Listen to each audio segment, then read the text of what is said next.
Good afternoon. My name is Todd Gunther. I'm an investigator with the National Transportation Safety Board's Office of Aviation Safety. Once again, we'd like to offer our condolences to the friends and family of the victims of this tragic accident. My team and I have been here for about 2 days, and we've been working in the woods that you see that's just off to your left side. Now, the accident site is located in a fairly remote area a couple miles from here. One of the things that we've been doing over the last few days is charting the wreckage, looking to see where the wreckage path began and where it ended. Additionally, we've been examining the aircraft itself to determine whether or not things are either functional or non-functional and anything that may have contributed to the accident or may be causal.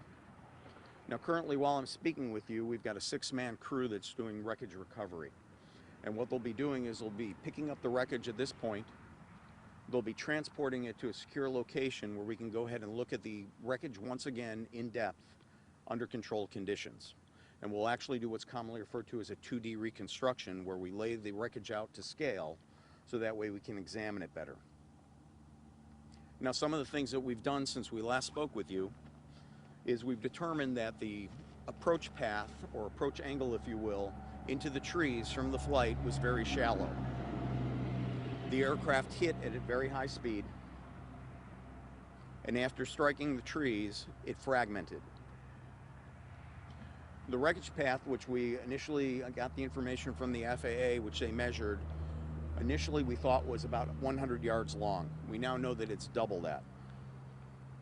It goes from where the main wreckage, the hull of the aircraft itself came to rest, up to a fire break that's in the woods. Now, the airplane, or excuse me, in this case the helicopter, ended up impacting the trees on an approximate 320-degree magnetic heading. It then traveled through the woods through those 200 yards before coming to rest, and it was subject to a post-crash fire. Our examinations have also indicated that there was no type of in-flight fire or in-type explosion with the aircraft. We've confirmed that we have all 4 corners of the helicopter. That means we've got the nose, we have the tail, and we have both sides. And it appears that all major portions of the helicopter, airframe itself, and components are on scene. All 4 main rotor blades and both tail rotor blades are there also. There are brakes in the main rotor blades that indicate that the helicopter's main rotor was turning when it impacted the trees, and indicates that it was under power at the time. We've been able to establish drivetrain continuity on the helicopter. That means going from the transmission to the main rotor, and from the drive shaft that runs from the transmission to the tail rotor. Both tail rotor blades are also on site.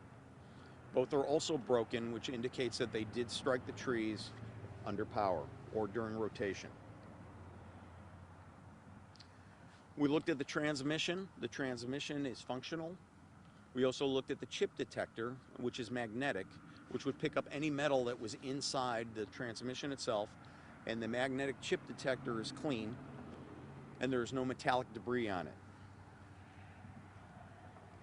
We looked at the engine, and the engine displays what we call power signatures, which indicates that it was under power during the impact sequence.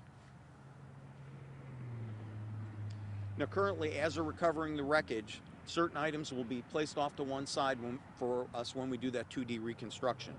So we'll also be looking at the avionics on the aircraft to see if there's anything that has what we commonly refer to as non-volatile memory. That means that memory that is stored without power and is automatically in the equipment itself, that we might be able to download some flight data on. Now, as you know, the aircraft had taken off out of North Philadelphia, was going on a videography mission, and then was going to return to North Philadelphia Airport. Currently, we believe this was the 3rd flight of the day. We also have been looking at the flight control system, and so far we've been able to get continuity from what we call the cyclics sticks, which provide pitch and roll through the cockpit to the brakes in the system, and we've also been able to get continuity through the collective, and it appears that the collective is at the midpoint position. One of the things that will then happen is my team and I as we told you before, once we return to the office in about 10 to 15 days, we'll produce a preliminary report that'll have the facts, conditions, and circumstances as we know it up to this point, and it is subject to change as we garner more information. The investigation will take approximately 18 months. At the end of the 18 months, a final report will be produced. Associated with that will be a public docket of materials, including graphs, charts, photographs, and any tests and research that was done to support the investigation. About 60 to 90 days after that, the Safety Board, which is composed of the 5 members that are appointed by the President of the United States, will go ahead and issue a statement of probable cause. And at any time during this process, if we find anything of concern, either to the traveling public, the aerospace industry, we can go and issue recommendations at any time. And with that, I have time for a few questions, and then I need to get back to work. Go ahead. You mentioned the wreckage recovery. Will pieces of the helicopter be moved starting today? Does that happen tomorrow? Can you provide a little bit of a timeline on that for us? Yeah, it's already going on right now. We're hoping that we'll be able to continue it up until at least nightfall. However, it does start getting dark here fairly early, like around, right now, as you can tell, it's starting to get dusk. What'll happen is they'll continue to work as long as they have daylight, and if they're able to go ahead and continue and get everything put onto trailers and then moved out of the woods, at that point it'll be transported. Otherwise, that will continue in the morning. Are you able to? Yesterday you mentioned there were some witnesses who were being interviewed. Are you able to relay anything of value that they've told you? Not at this time. Yeah. Are you able to tell us where the wreckage is being taken? Yeah, it'll be taken to a secure facility where we'll be able to go ahead and examine it. Can you tell us where that facility is? No, I can't. You can see the England truck, and it looks like it's recovery service out of Delaware. They're also involved. Yeah, they're being paid by the insurance company. Okay. What happens is that under the Code of Federal Regulations, it's the owner's representative's responsibility for preservation of wreckage and records. So what will happen is that they, on behalf of the insurance company, will be moving it to a secure location because the NTSB will be retaining it for further examination. To clarify the crucial parts that you have been able to examine at this point, from what you said, all appeared to be functioning at the time of the wreck? What we're saying is that everyone automatically assumes that what we look for is what's wrong. In actuality, we look for what's right. Okay, and by process of elimination during the investigation, that's how we make a determination of what occurred. So what we know is correct right now is we know we have the full structure of the aircraft. We know we have the drivetrain assembly. We know that the transmission does not have any metal in the chip detector. We know we have all 4 main rotor blades, and that they are displaying impact damage indicative of them striking the trees.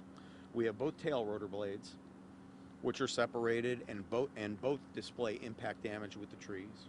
And we've looked at the engine, and what the engine is indicating right now is that it shows power signatures, which is indicative of it producing power at the time. Can you describe the scene, what it looks like there, with the trees, where it hit the trees?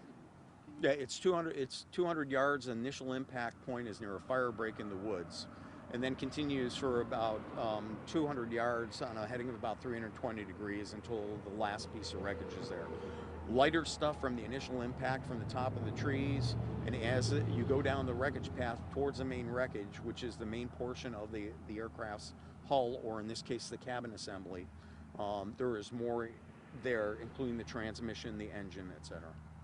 Have officials yet taken a look at any of the air traffic control archives, see if the pilot had ordered or had called a mayday or an emergency on board? As far as we know, we've done a preliminary examination of both ATC audio, okay, and ATC radar track, and what's known as ADSB, okay, which is automatic dependent surveillance broadcast, all right, which the aircraft transmits position, altitude, speed, etc.